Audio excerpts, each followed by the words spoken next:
Welcome to the Coming Strength and Fitness podcast.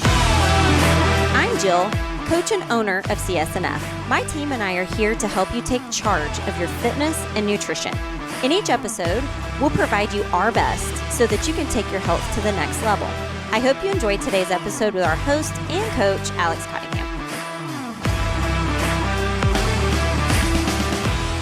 Alrighty, ladies and gentlemen, episode 51 of the Coming Strength and Fitness podcast. Guys, I have some very exciting news. Jill is training for the CrossFit Games.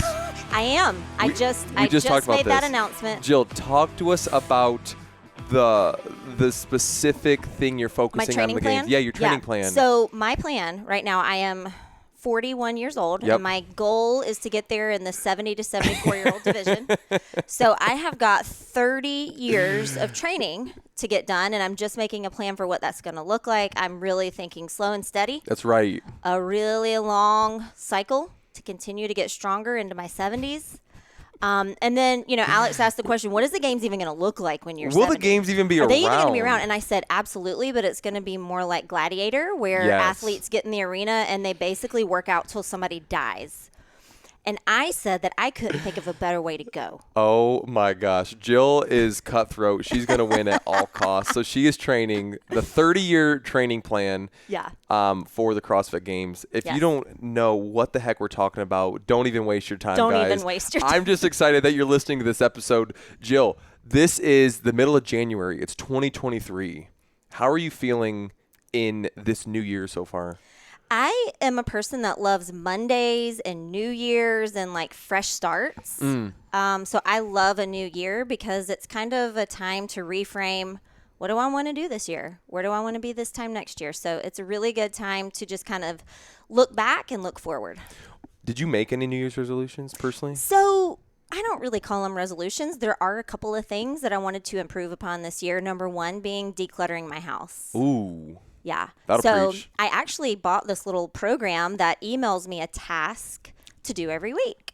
So the first Seriously? task. Yeah. That's awesome. Never heard of that. One small task. Okay. Each week. What was this week's? The first one was to remove everything off the front of your refrigerator.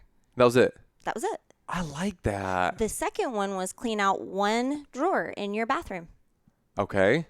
So it's very approachable, manageable. It takes less than doable. 5 minutes. So wow. Hopefully by the end of the year, I will have a decluttered house with, usually I would spend 5 hours in my closet like a tornado to reorganize it. And I didn't want to ever touch another part of my house after that. I love that. Kind of what we're going to talk about. Yeah. What about you? Did you have any resis? Any resis for any this resis? year? See, I didn't have any resis this year. Yeah. I did tell you like last week that I do have a word, and I hate just the mantra, oh, this is my 2023 word. Like I'm just saying this is the thing I'm focusing on this year, and it's the word food. Protein. The word I'm focusing on is simplify every area of my life. And it kind of piggybacks off of decluttering your life, yeah. That if we're not intentional, it can just become so cluttered and just become so saturated with a lot of yeses and to-dos that I just want to keep the most important things. So how can I simplify my tasks at work, my tasks at home, my tasks in my personal life, so that I can not spread myself too thin? So simplifying, minimizing to maximize. That is my whole focus of this year. Minimize to maximize. That goes on a shirt. That's our new shirt right there. Yeah. Okay, before we dive into this, Jill, do you think that New Year's resolutions are losing steam? A little bit. I think that they're just getting a negative connotation with them. I feel like 10 or 20 years ago, and you can correct me if I'm wrong, that they were a thing. I feel like everyone had this high motivation. I'm going to do X, Y, Z. I feel like now the more people I talk to, they're like, nah, I don't really do New Year's resolutions anymore. Do you feel like that? I think it's not cool anymore. I don't know. I know. Yeah, and I think what's happened is everyone's kind of caught on to the fact that folks don't stick to them. Right. So I think everybody's in the know on the research on that. So. But I will say, when something new comes, there does come a breath of fresh air. There's a sense of, okay, I can start or I can restart something. And that's kind of what we're going to talk about. Because whether New Year's resolutions are a thing or not, there does come a point where people get to themselves and say, I want to start X. I want to make a change. I want to do Y, right? That's what we're going to talk about. Yeah. We're going to talk about worthwhile things and how to set those, but almost more importantly, why some of those fail. Yes. Because many people say, I want to lose 10 pounds. I want to run a 5K. I want to start a business. I want to read more books. I want to sleep more. They have all these healthy ambitions, right, to promote good health. But according to research, this says that 81 to 92% of New Year's resolutions fail. That's a meaning high probability. 8 out of every 9 8 out of 10 to 9 out of 10 resolutions fail. Yes. That's what we're going to talk about. But why? But why? That's what we want to know. That's what we're going to know. Yes. Any top of the mind things you get us started, Jill? Yeah, I mean, so a lot of this research and data that we're going to talk about today comes from James Clear, who wrote the book Atomic Habits. If you are into reading, and even if you aren't, get it on Audible. This book is a game changer. Shout out to my friend Brian Sanders, if you're listening. What's up, Brian? We were talking about it over dinner, just us guys, back in December, and he bought it, and it's his goal to read it So this good. year. And I actually gifted it to my father-in-law for Christmas as well. Great gift. I've read it probably 4 times. It is phenomenal. Can't get enough of it. James, if you're listening, Thank you, James. one thank you too. Can you be on our podcast? Please, just James. zoom in. We love you. Also, he has a newsletter that's pretty phenomenal if you want to sign up for that. Anyways, Jill, so we're basically going to take his very informative, educational, complex, like writing, and we're going to simplify it, and we're just going to talk about it. That's it. Okay? Because in his opinion, there's 5 big reasons or 5 common mistakes that cause these things to fail. And I 100% agree with all of these as I've seen them over the course of the years of working with people that have goals and want to make changes in their life. I think the easiest one to talk about as an example going through these 5 is just losing weight. Let's say that someone wants to lose 20 pounds. Yes. Okay, so that's a common goal for the new year. Very common. In context of what we do, it's very applicable. Yeah. Okay, so the first problem that we want to talk about is trying to change everything at once. Yes. Okay, so let's talk about losing weight. What would this look like, Jill? Okay, so let's say you're trying to lose 20 pounds and you decide that you're going to hit the gym 5 times a day. You're going to get 20,000 steps. You're going to eat spinach and ice cubes and sleep for 12 hours a night. Right. That's a bit aggressive. Right. That's but usually, like you said earlier, Alex, at the beginning of the year, motivation is really high for people. We're coming off the holidays. Everybody probably ate and drank a little too much, and they're highly motivated to get that weight off heading into spring. So the motivation is there. So when they make that aggressive plan for their goal, it makes sense to them. The highest number of habits that you can change at one time is 3. Max of 3. According to Dr. Fogg at Stanford University. That's not just Alex and Jill pulling it out of thin air. That if you really want to see true change, you can only do max 3. But all of the professionals, all the experts in research say to only pick 1. Yes. Pick 1 and do it well. So that's the solution. Pick one thing and do it well.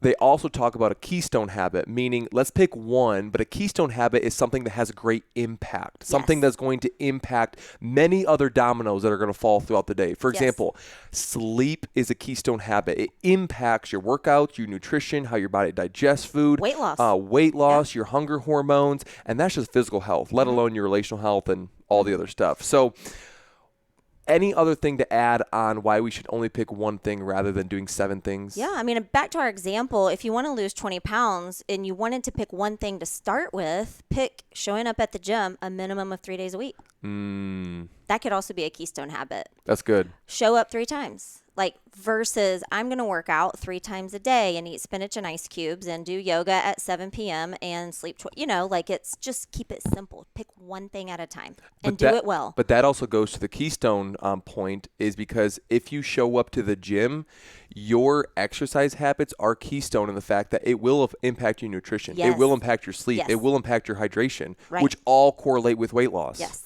So be strategic in the one you pick, but if you pick the right one, which is why we're here, which is why us coaches do what we do to help people pick those things and hold them accountable to that so that they can see a great return on their investment. Yes. All right, Jill, number 2, common problems why habits don't stick. Starting with the habit that is too big. So one was I'm trying to do too much. This is I'm trying to do a big one. Yes. Okay. For example, I want to lose 100 pounds or in 2 months. Or I want to be able to do 50 push-ups, or I want to be able to run a 6-minute mile. What mile pace are you at? Maybe about a 12-minute mile. It's like, Whoa. Right. We need to get to step 2 before we get to step 10. Or like back to your reading. I want to read 5 books a month. Right. Okay, maybe we start with that one habit you want to read more, but maybe we start with 5 minutes a day of reading. 5 minutes a day. So, Jill, what are some practical ways that we can make sure we're not making our choices too big? Yeah, so you want it to be something that you can make automatic, right? So you can't automatically drop down and do 50 push-ups, to start, right? You want it to be something small that you know you can do and check the box day after day after day. Once you start reading 5 minutes a day and you kind of catch yourself dripping into 6, 7, 8 minutes, you know it's time to increase the goal. Yeah. All right, now it's 10 minutes a day. Right. But if you start too big, you're just setting yourself up to fail. You're not going to be able to check the box every day. Something's going to inhibit you from reaching that large goal. Right. Pick one thing, make it small to start, and it will grow over time. We're going to get into this later, but one thing that I've noticed in context is that many times people start too big because when we set a goal, motivation is high. Yes. Which is why we're talking about it in January, because most of the time motivation is at a peak come health and fitness related goals. Okay. So it's easy. Okay. I'm feeling it. I'm ready. I'm hitting the gym 6 times this week. Motivation is super high. But what happens when that motivation dwindles? That's why you see a huge influx of people come to the gym or weight loss in January, February, and then it kind of evens back out in the rest of the year because motivation dwindles. Yes. That the goal is whatever thing that you want to do, you make it so easy that you can't say no. You can't say no. And James Clear calls it the 2-minute rule. Rather than making it a 60-minute workout, it turns into show up at the gym. Rather than reading a book, it's read 2 pages. That's it. If you can do that easily, that's going to compound, and that snowball is going to get bigger and bigger and bigger as it rolls down the hill. Yes. Okay, let's keep going. Very good. Problem number 3, Jill, seeking a result, not a ritual. This is probably my favorite. Talk about it. Because a lot of people are outcome focused versus focusing on the process. Okay. It's all about what it's going to take to get you to your outcome. But if you're only focused on the outcome, you're likely to fail. So in James Clear language, I like his language between goals and systems. They both have a place. Yes. Goals are what we want. Systems are how we go about getting that want. Correct. Right? So if our goal, Jill, is losing 20 pounds, what are some appropriate systems that we can put in place? So, for example, the ritual, not the result. The goal would be the result. The ritual would be the system or the process or the things we do. Yeah. Losing 20 pounds, what are some appropriate rituals or systems? So let's say you've already gotten really good about showing up to the gym the 3 times a week that we started. So that was your first habit. You're showing up to the gym 3 times a week. It's automatic. It's off the table. Okay. Now we're going to add a fruit and a vegetable every day to your diet. 1 fruit, 1 vegetable. That's it. Okay. Yep, that's it. Yeah. I mean, and people kind of look at me when I say things like that. That's it. And I'm like, see if you can do it for 7 straight days. Yes. And then after that, we'll change it. Exactly. Because we're not relying on motivation or willpower alone. Yes. We're setting this up into your brain so that it becomes a habit, like you said, automatic. Yes. So that every time you build a plate, you're looking for 1 fruit and 1 vegetable. So listen to this. New goals don't deliver new results. New lifestyles do. I like that. And a lifestyle is not an outcome. It's a process. That's right. That's right. I love that. Yes. Okay, let's keep going. Problem number 4, not changing your environment. So many times things don't stick is because we have the willpower or the motivation, but our environment is not supporting us, Jill. How important is our environment? It's extremely important. I think you talked about this a good bit in prior episodes, but priming your environment for success. If you know that chips or cookies are a problem for you, don't keep them in your environment, right? If you know that showing up to the gym is difficult for you to get here at 5 a.m., find an accountability partner. Yes. Set your alarm. Prime your environment for your success. Don't go into a restaurant that serves something that you know that you probably shouldn't have. Sure. Things like that. It's just making sure that you surround yourself with the right things and the right people. He said it's nearly impossible to eat healthy all the time if you're constantly surrounded by unhealthy food. Correct. Yeah. It's nearly impossible to remain positive all the time if you're constantly around negative people. Oh, yes. Yeah. It's nearly impossible to focus on a single task if you're constantly bombarded with texts, notifications, emails, questions, and other interruptions.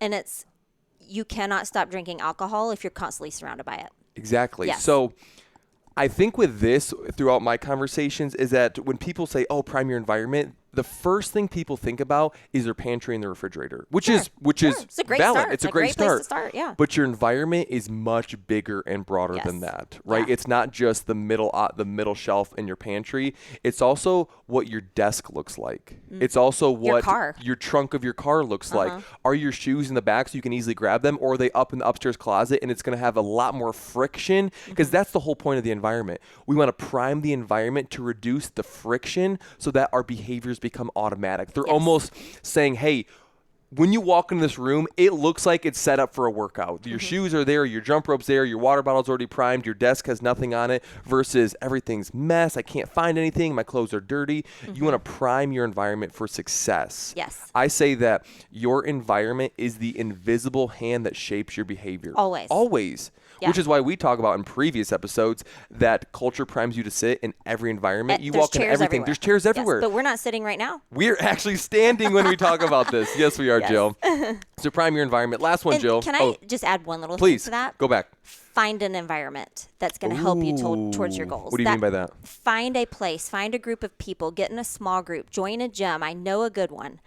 Do something that helps you and supports you in whatever goal you choose. If you want to read more, join a book club.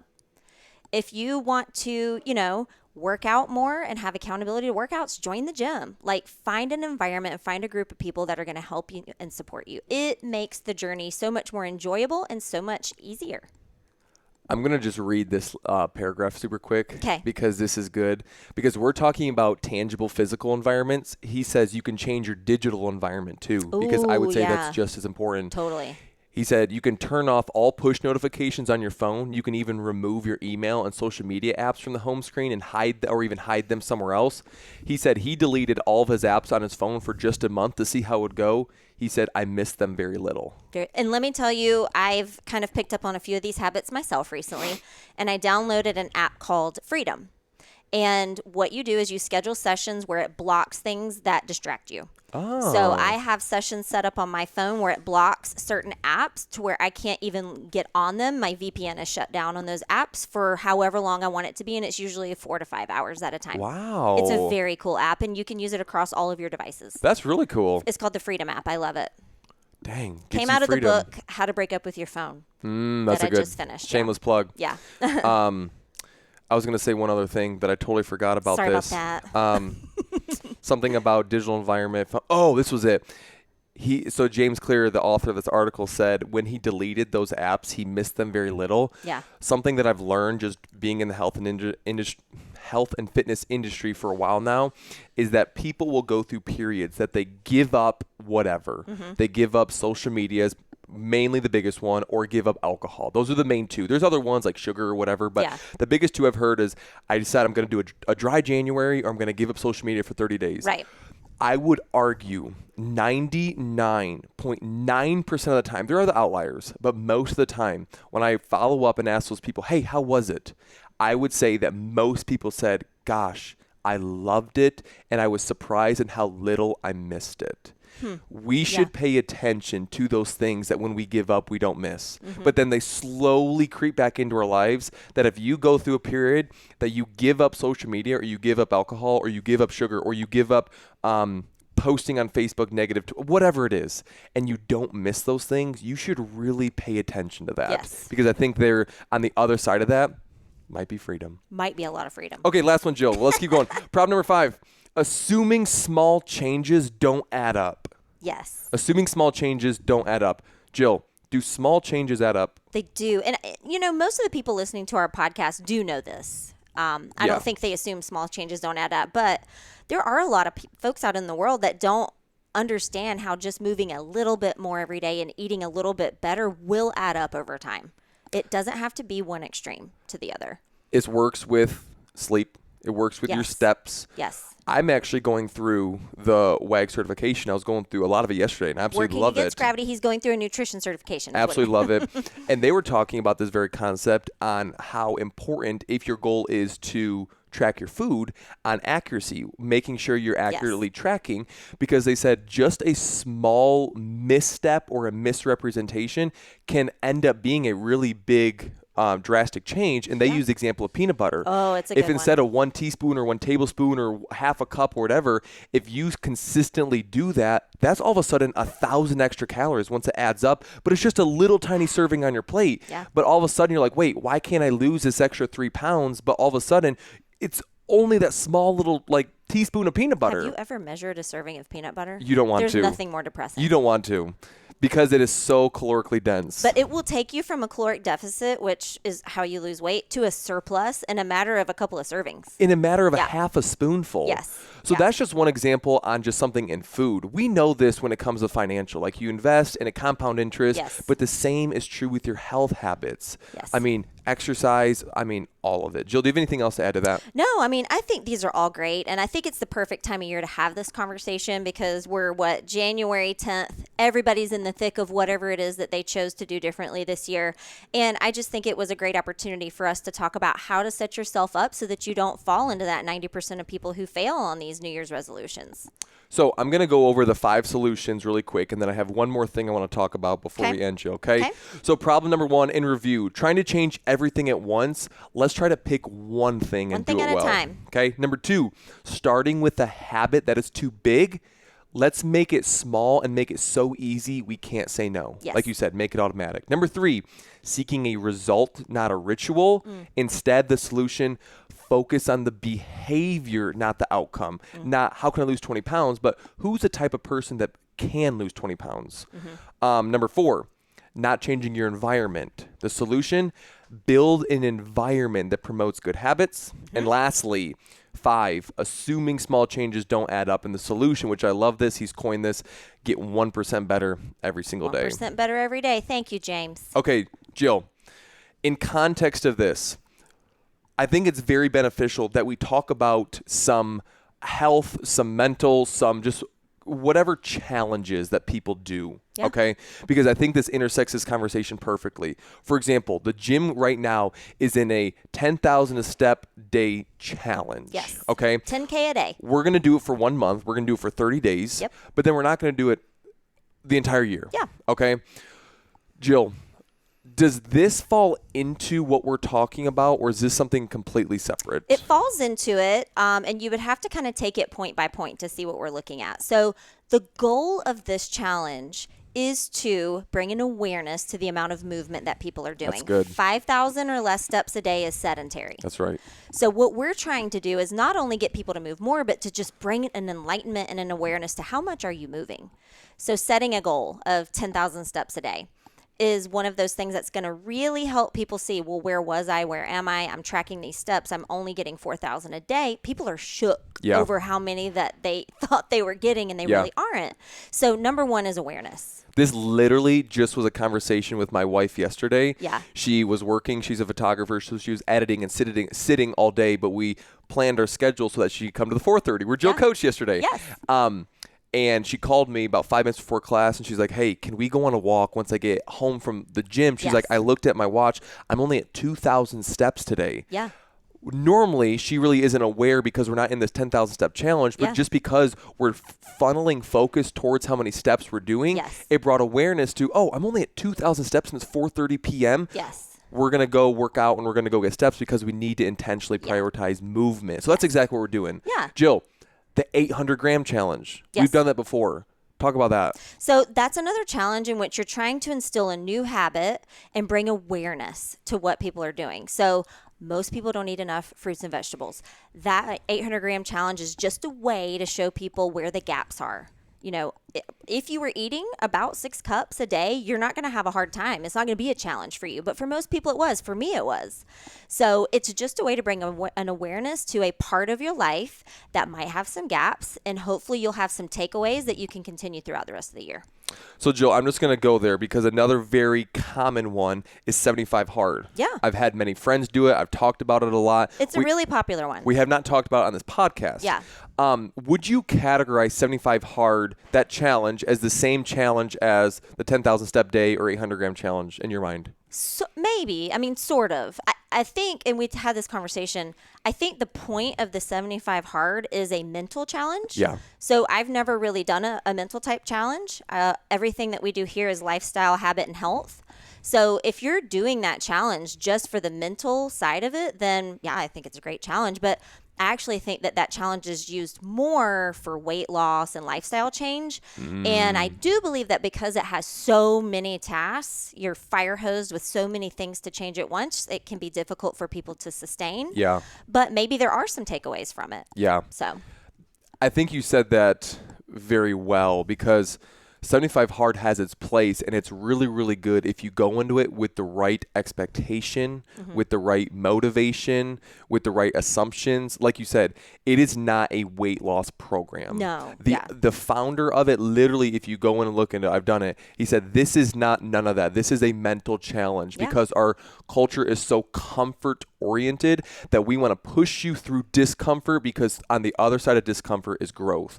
Yeah. But many times it's manipulated and twisted into, oh, I'm just for 75 days going to do this, work out twice a day, do all these things. I think drink a gallon of water, pick a diet or something like that because I'm going to lose 20 pounds.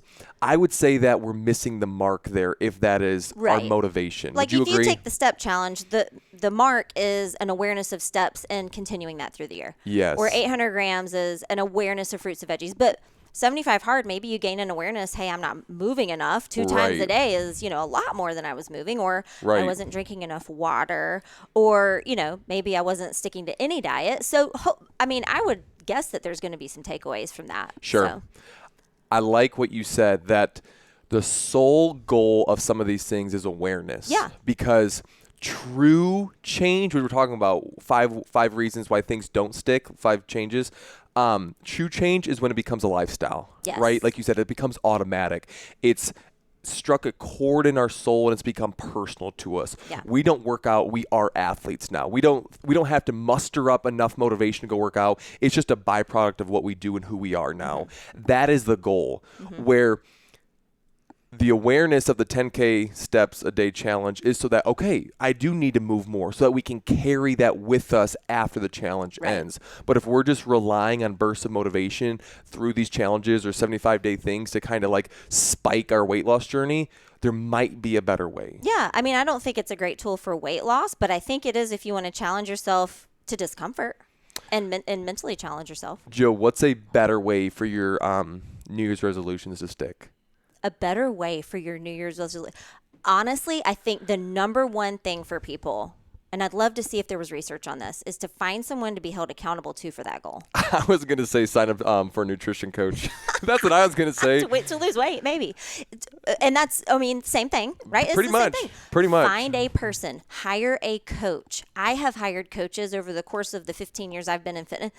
Everybody needs a coach. Find someone that can assist you, support you, and encourage you towards your goal. That's it. You need people in your, what do you call it? Corner, circle, corner. sphere. You need people in your corner. That's right. To help you with that goal. You are so much more likely to reach your goals with help from others.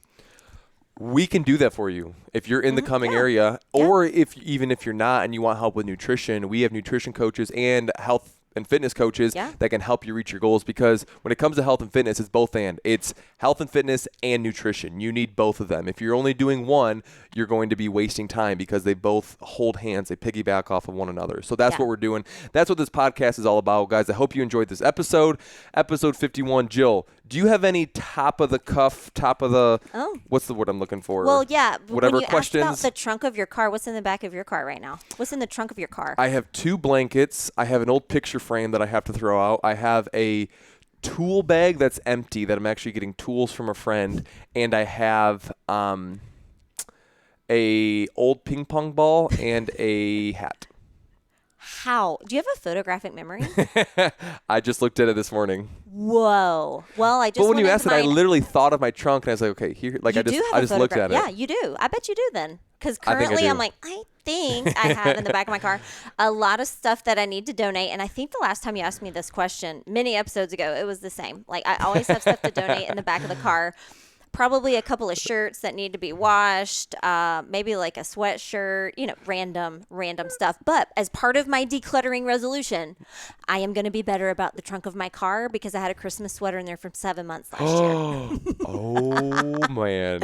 All right. In episode 58, in like 16 more Follow weeks, up with me. we're going to follow up with Jill Yes. to see how the decluttering Yes. pursuit went. But Yeah. until then, Jill, thank you so much, and we'll see you in another episode. Thanks, Bye, guys. guys. See ya.